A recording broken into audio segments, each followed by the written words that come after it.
Hey, welcome to Chicago Sam's Franchise GPS. I'm your co-host, Justin Egan, VP of Franchise Development Marketing at Craveworthy Brands and co-founder of Wing It On. Today's guest is exceptional. She started making Hawaiian shaved ice. Then she trained to fly corporate jets. Then one bartending shift at a restaurant changed everything. And 15 years later, she's building something no restaurant company has ever done before. Crave University, a full leadership development program designed to turn your hourly employees into your next great operators. If you're a franpreneur and training feels like an afterthought in your business, this episode will change the way you think. Cassie Miller, Senior Vice President of Training at Craveworthy Brand, is here, and she is dropping some gold. So let's get this episode started.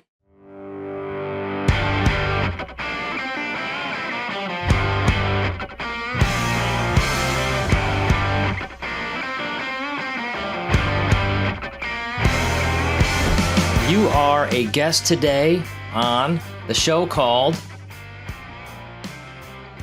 Chicago Sam's Franchise GPS. And we're so excited to have you here with us today. Would you mind introducing yourself to our lovely audience? I am Cassie Miller, the Senior Vice President of Training and Ops Services for Craveworthy Brands. Welcome. We're so happy to have you. I'm happy to be here. You are the first Craveworthy colleague to be a guest on this show. Congrats. I feel special. I feel very honored to be the first. If you didn't know, our audience are franpreneurs, we call them. Entrepreneurs who choose the franchising route to own their business. And, we try to unlock some nuggets of all the different things that, are top of mind to maybe help them become more successful. Training is a big one. So that's why we're super happy to have you here today. Before we get into all that, this is the hospitality business, and I'm always curious to know, how did people get their start in this industry? So let us know, how did Cassie Miller get into this world? I think it's like most people that get into it, it's your first job. My very first job was at Tropical Snow. I was making Hawaiian shaved ice like a pro. It was awesome. It's also delicious. So if you do ever find a Tropical Snow out there, it's fantastic. So in college, I bartended, served. My mom was actually a bartender when I was growing up. So it wasn't really like that far off as a career or something you do for income. It made sense to me. She used to bartend and I'd go visit her and she'd make me a kitty cocktail and I'd get to sit at the bar with my non-alcoholic beverage. The Shirley Temples and the Roy Rogers. Yeah, exactly. So I actually didn't get a degree in hospitality. My degree actually is in aviation science, and I promise that actually translates really well.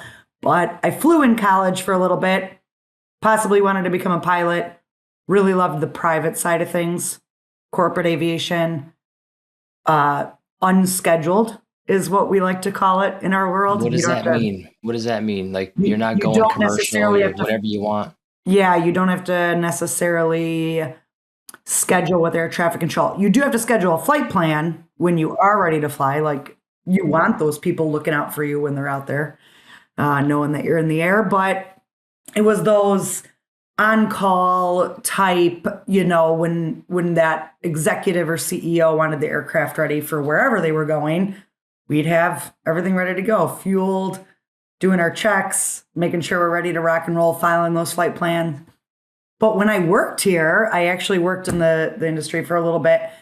Because you have that variance in time, we worked 3 12-hour shifts every week. Think like a nurse, right? Because that CEO can want to go at 2 a.m. to wherever they're wanting to go. I have 4 days of not working. So I ended up serving and bartending at Flat Top Grill. There we Here go. we are, 15 and a half years later. Yes, I'm one of the originals there. 15 years later, we still have the Flat Top Grill brand. And I've been here ever since. I fell in love with it. I fell in love with Flat Top's culture. It was absolutely something I wanted to be a part of. And they gave me some opportunities to get into management. to grow my career. And I followed that path and just fell in love. And here I am. Wow. I'm trying to like draw some parallels between like the aviation industry and running restaurants, training people, and there's a ton. Like I could think of a bunch. Like you just said the really word checklist, and I just like obviously. So is that what makes you so passionate, I guess, about hospitality and training because of your background? Or I guess, you tell us like what is the most, I guess, inspiring thing about what you do every day? And is it drawn from your early experience or not? Flying is really systematic. Regardless of where point A and point B are, you follow the same systems, the same way to get the aircraft ready, the same way that you take off, you navigate, you land. It's all systematic.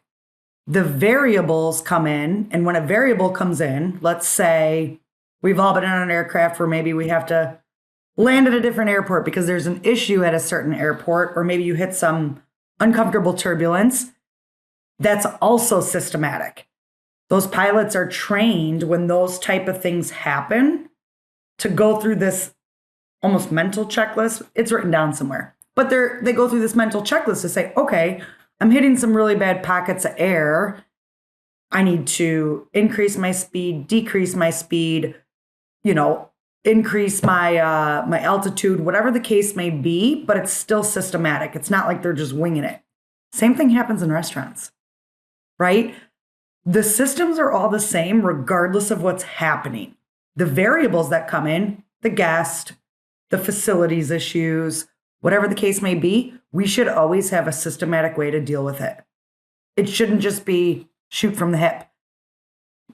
My job as a trainer is to make sure that those systems and those procedures and the way that the people working the restaurants work through those things, those variables, it comes naturally so that they can tackle them and continue on with the shift or continue on with the flight, whatever way you want to look at it. But both of it is a very systematic, black and white procedure that really gives people the confidence to be able to do their job and continue to do their job well. Interesting. Like one thing that I always found was like when a pilot has a British accent, I don't know why, I feel more at ease. Is that It's weird? interesting because the United States, aircraft and flight systems are top of the line. We're some of the best in the world. So It must every just be pilot like my needs to upbringing or something, or movies that I yeah, used to it might watch. be. They might just sound more formal. But every pilot in the whole world has to speak English. You have to. There's no way to get around that regardless of your country. So we've got a fantastic flight world. So like an experienced pilot, that takes time to become an experienced pilot. It takes time to become a really great operator of a restaurant. And, can you talk a little bit about the big one, the Crave University? Like what is Crave University? And, it's something that's really exceptional, something that's really unique. And I want to ask you about that because people want to know, how are we creating expert, operators day in and day out here at Craveworthy Brands? Crave University is something we launched in 2025. We introduced it at CraveCon, and we're on the brink of mailing out the first round of physical workbooks, old school, in your hand paper workbook. It's going to be great. But what Crave University is truly a comprehensive, almost university level learning experience that's designed to prepare high potential team members for leadership roles within the restaurant environment. So it's a integrated blend of workbook activities, structured coursework, online modules, and then a hands-on capstone project to equip the learner with the knowledge and confidence that they need before they actually even take on that role. In restaurants, time doesn't always translate to the knowledge, right? You can be in position for a really, really long time and not necessarily be ready for the next level. A lot of restaurant leadership either chooses their next manager based on their tenure or chooses their next leader in their restaurant because of maybe a certain skill set they have or the availability to run those management shifts or whatever the case may be. With Crave University, we want to be able to prepare anybody that potentially could be in that role with the skills and the tasks and the experience before they're even in that role. So the idea of Crave University, it starts at supervisor. Say you're a teammate out there in the field right now in any one of our brands and you're interested in moving up to management. You'd actually go through the supervisor program before even getting promoted to supervisor. That way you're already doing the job, you're already knowledgeable about it.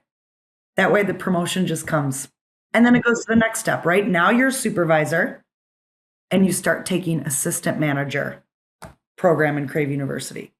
That way you're already experiencing the skills, the tasks, the competencies required for that role before you even get there. You're ready to go. And it's kind of like laid out. So like it could be like a development plan. It could be, part of your conversations with your current leadership or something that you could do maybe on your own to show like initiative or drive. It is. You need to be recommended to have access to any one of the levels in Crave University. Once you are recommended by your general manager or regional director, we'll send you a workbook. And this workbook has really awesome things in there. It spells out what you're going to go through. Like, what is the outcome of going through this program? How long should this program take? What are the things that I should be able to do when I graduate this level of the program?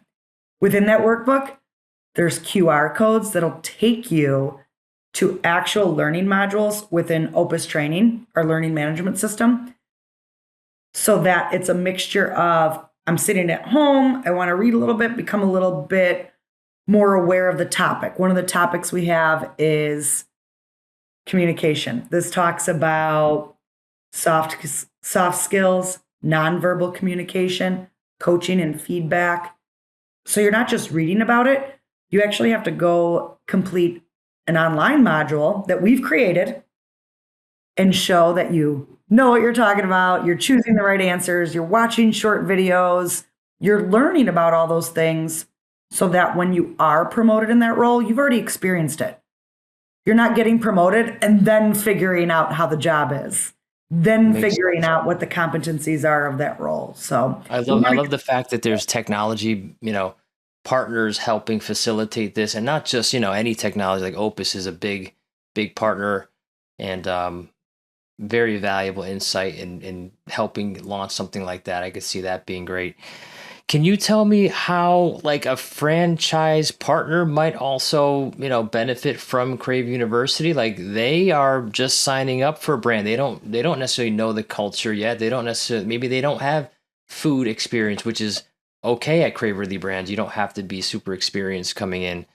How can they benefit from Crave University, and could their employees also benefit from that too? So at the end of the day, whether you're a corporate location or a franchise location, culture and methodology and standards are all kind of in sync.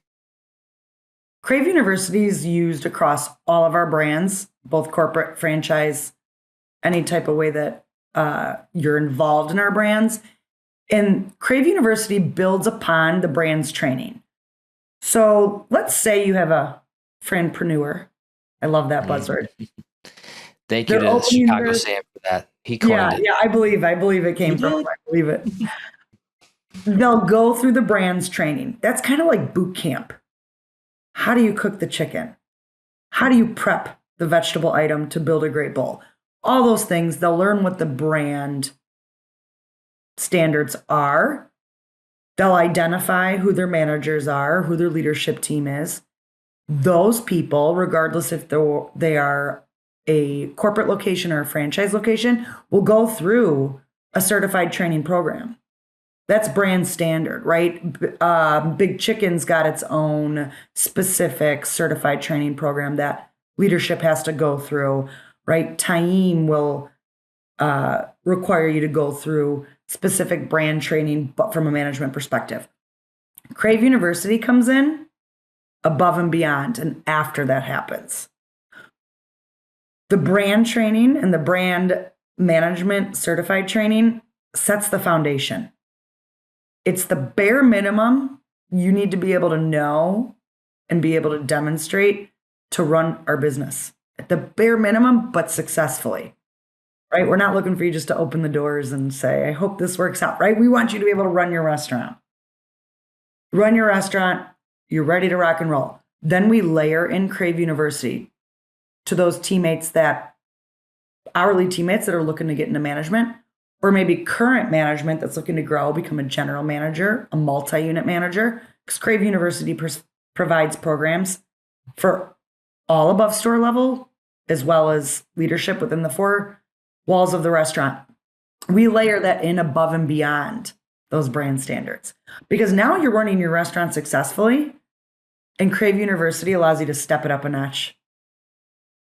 How can you be better than the other restaurant down the street with your leadership, including hospitality, including how you manage your people, including how you handle everything from conflict to business acumen standards, to even just being able to coach and counsel a teammate to change and redirect a behavior.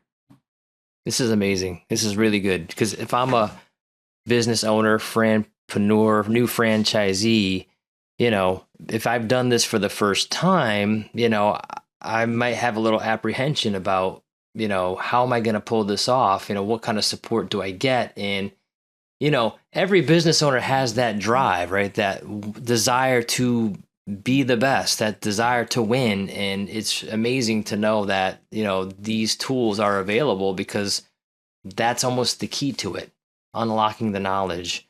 And I think that's a huge differentiating point, moving forward, especially with a franchisee who's looking to start something on their own, or maybe they just signed up for a brand and want to start asking questions about how the training is going to go.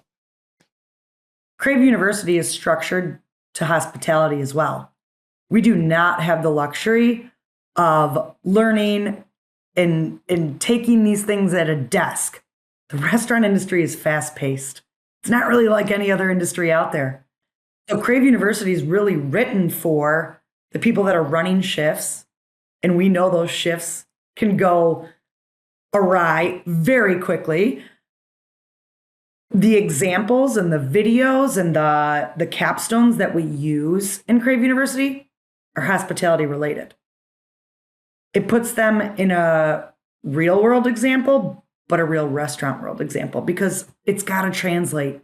It has to translate to what they're experiencing in the four walls. Otherwise, it doesn't make sense. It won't. That's just how our business is. We don't have the luxury of sitting at a desk in our restaurants. We got to run things. We got to make it happen. So right, it's all about syncing up with the heartbeat of hospitality. Exactly. I'm Greg Majewski, and I've been a multi-unit operator for 26 years. I know how great it feels owning the right franchise brand, but choosing the right franchisor feels even better.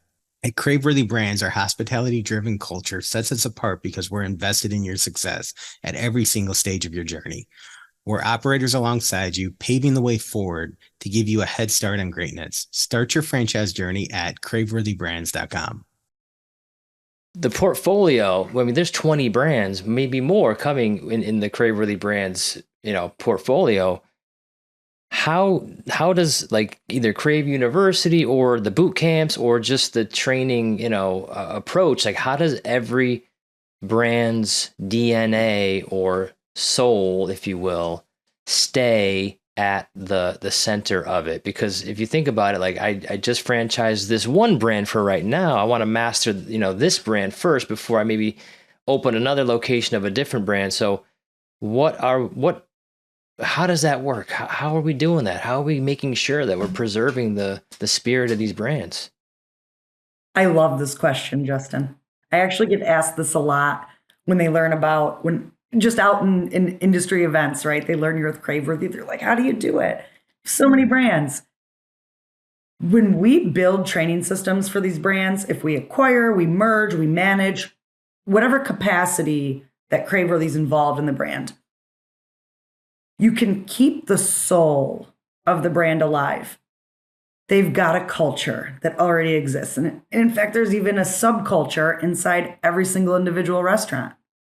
They've got fantastic food, because if they didn't, Craveworthy wouldn't be involved in the first place.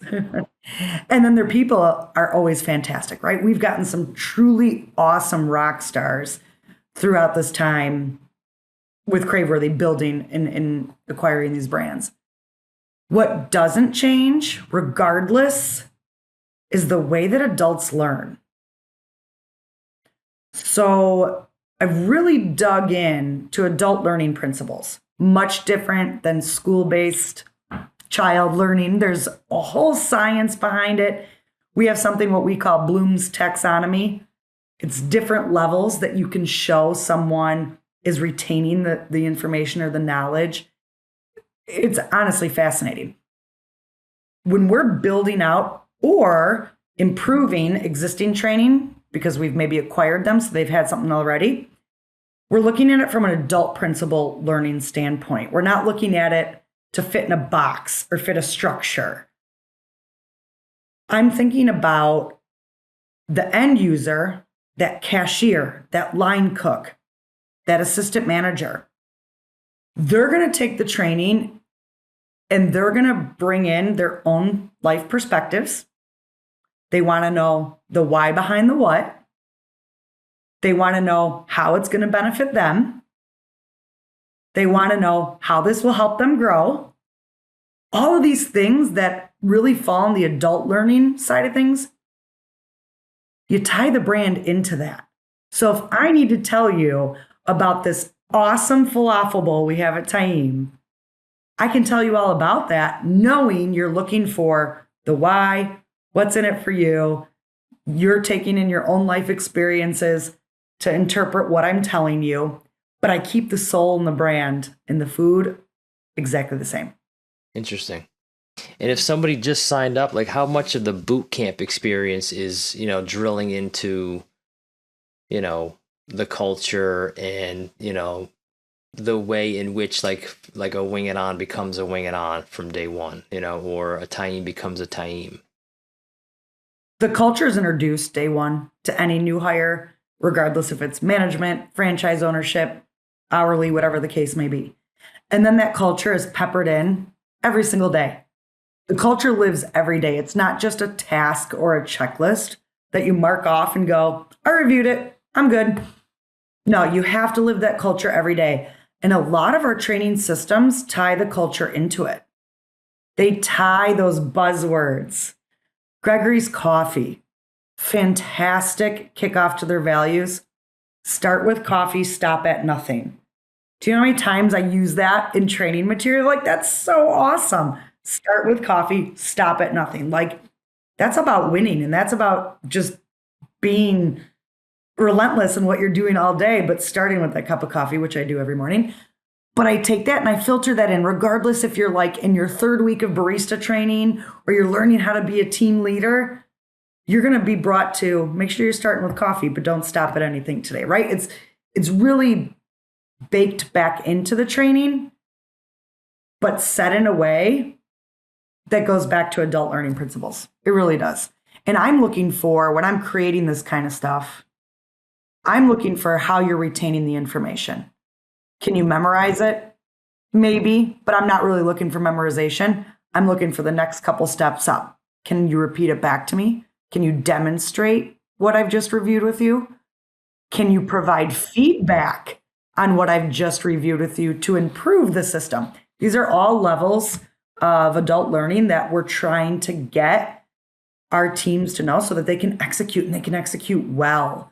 If you're a new, franchise owner, we're going to give you those tools.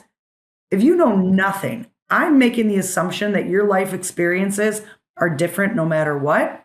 So I want to make sure that the training that comes across takes that completely into the factor. It's awesome. So it's not just the what you're learning, it's the how you're going to absorb it. That makes sense. If I am a new franchisee, like what, so we talked about a lot of things, right? We talked about the approach, which is arguably even more important, than what the content actually ends up being, But what if I wanted to know like a brief overview, kind of just timeline of how things go down? Like if I just signed a franchise agreement, I got my real estate cooking right now, and I'm almost going to sign a lease. Like what am I in for training? Like what are the highlights of how my training is going to go down? Sure. It's a great question. And we actually do this with all of our brands to make sure that it's an entire training ecosystem. So part of our department, it's not just training, we're what we call ops services. So we're the in-between training and operations. My entire team has to come from operations. That's how we do things. Say you're signed, you're ready to go, you've got your lease, you're under construction. I'm in tight communication with your ops partner and the construction team, because that handoff is coming from construction to training. Before that handoff happens, while you're in construction, this is, let's say, brand new franchise, first location. The franchise owners and operators will actually come to one of our certified training restaurants and go through their boot camp, right? Their brand training in a certified restaurant. This can be, depending on the complexity of the brand, this can be anywhere from 2 weeks to 4 weeks. And it's the owners and operators learning what the brand's already about in one of our restaurants that operates optimally. So you see everything the way it should be, what right looks like. You're in there, you're prepping, you're cooking, you're taking orders at the cash register. Our teams are going to make sure you know how to do it and make sure they send you off back to your home location with everything you need. You would go back, keep your construction going, and then my team comes and we hit the ground at your location. My team will actually assist you in training your new hire teammates to get your restaurant open. We show up about 2 weeks in advance from your projected soft opening date. When we land, we're actually not training just yet. We're putting on that ops services hat. We're making sure you've got every food safety document up and running in your restaurant, posted in the correct areas.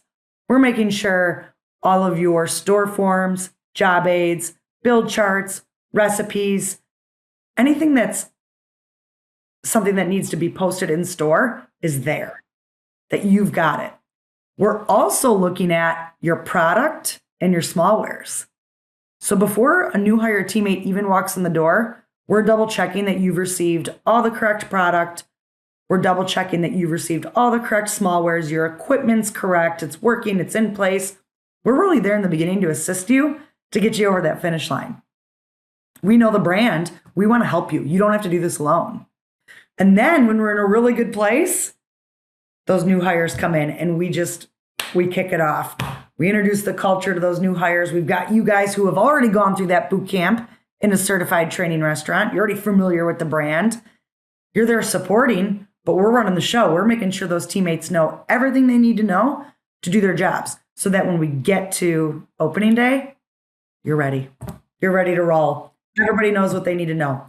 Our team will stay on site for a couple days, 2 weeks after opening as live support, right? If anything can go wrong, it probably will in that first week of chaos.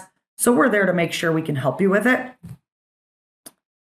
But the training and the op support doesn't stop there. We're always in there supporting you. If it's training on a limited time only menu, if it's updating a store form because we have a new process or the food code changed or whatever the case may be, we're the ones that are continuously updating forms, updating support that'll help you and your team be able to run your restaurant. We want you to worry about operations and focus on that. Let us support you throughout your entire journey. I mean, who wouldn't want that type of support, right? I mean, it's insane. That's so great.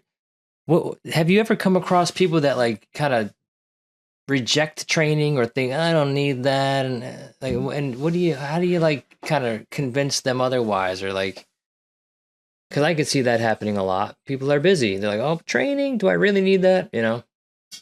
It's really hard to quantify the return on investment in training. It's like if someone can figure that out in our world, do it, patent it, you're going to make millions of dollars, because we can't. It's very, very hard. But there are a few things that we can do to prove that training is going to improve your operation.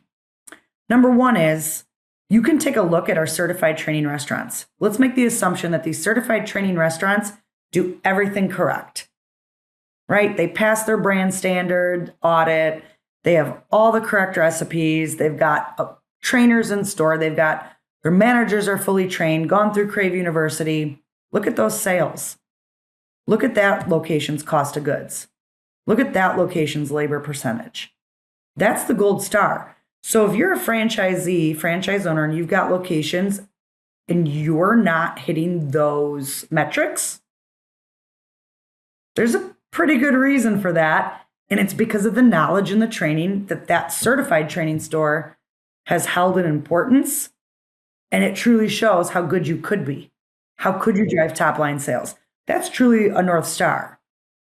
A lot of training looks at completion rates. Completion just says you got it done. You have no idea if they've retained the information, if we've changed a behavior, if we've stopped doing something and started something else. So you can't really look at just that. You've really got to look at the teams that hold training to a high standard in their four walls. How are they performing? What are their comp sales? What are their cost of goods? How are they managing their inventory? How are they writing schedules and doing sales forecast? It's a really good way that we can tie in how successful you could be when you make training a priority. Training's really easy to go to the wayside because there is no tangible return on investment. There's no dollar connected to it. Marketing campaigns, you can drive, spend X amount, get X amount in return. Very hard to do that in training. So is like not prioritizing training, the biggest mistake that operators or franchisees make when it comes to training, or is there something else that's even worse? My question is, what are the biggest mistakes people make when it comes to training? Is it ignoring it or implementing it the wrong way? What's your take on that? I think when it comes to what you don't benefit by making training a priority, it spirals. It spirals out of control. If you're not making training an important piece of everyday operations, you're personally deciding what the standard is. Training is always the black and white standard. It's the checklist. It's the quote unquote restaurant Bible. That's how the restaurant should be ran. That's what right looks like. If you don't incorporate that into your four walls, you're just going to do whatever you think is right without knowing if it is. Which is not what franchising is supposed to be at all, right? And it's not just the four walls. You create this brand inconsistency, right? Let's say someone comes and visits you, and then they also visit another store because maybe there's another location nearby, or they're traveling and they're like, oh, I love that place. I've been there before. You create this inconsistency between the operations. And now we've got a bigger problem, right? We've got a guest that may or may not return. That's not what we're trying to do, right? We're trying to grow top line sales, increase guest check average, and increase frequency. We can do that by making sure the guest is getting exactly what they expect, no matter what location they go into. And the way to do that is follow the training, go through the training. Another thing that franchisees can do to make sure that training is important is put extra effort in hiring. Talk about that. What do you mean? It is very hard to train on friendliness, smiling, eye contact, All of our training reviews harder skills, right? How to answer the phone, how to ring something in, how to cook a piece of protein, how to make this salad, whatever it is. We have a really hard time training someone to say thank you or just be friendly and greet somebody when they walk into the restaurant. So when you're hiring, it's very important to look for these skill sets in people because we can always train them how to use a fryer.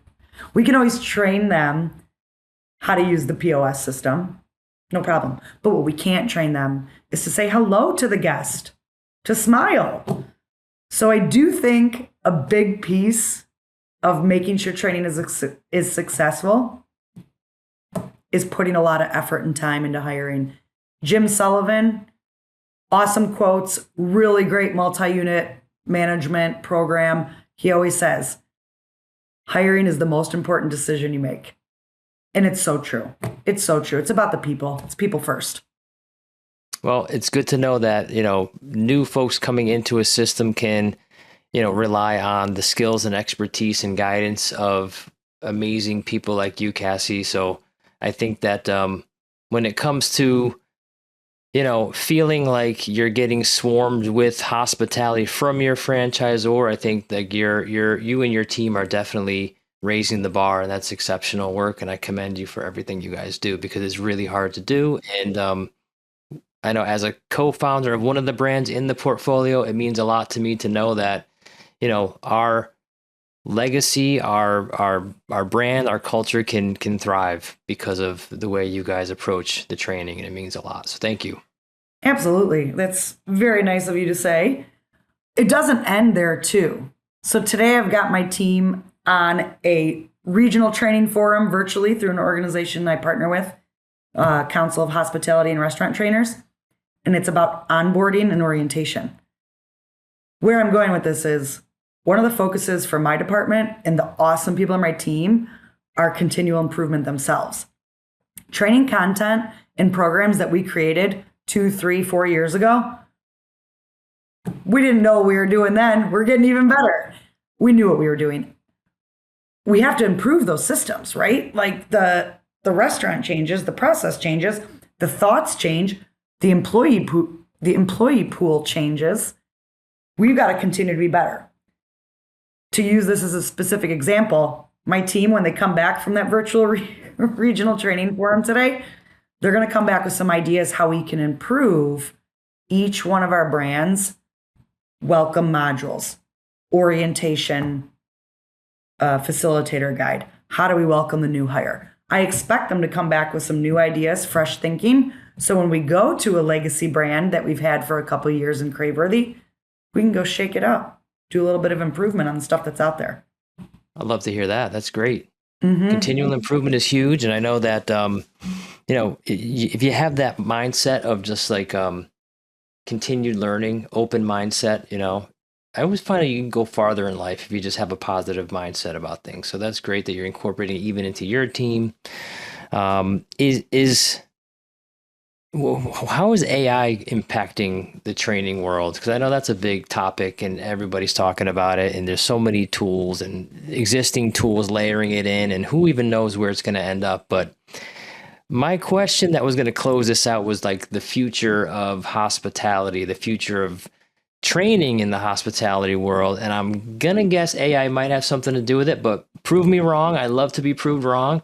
Tell me your thoughts about that. Like, what are we thinking about? Like the next 3 to 5 years, what should we be paying attention to?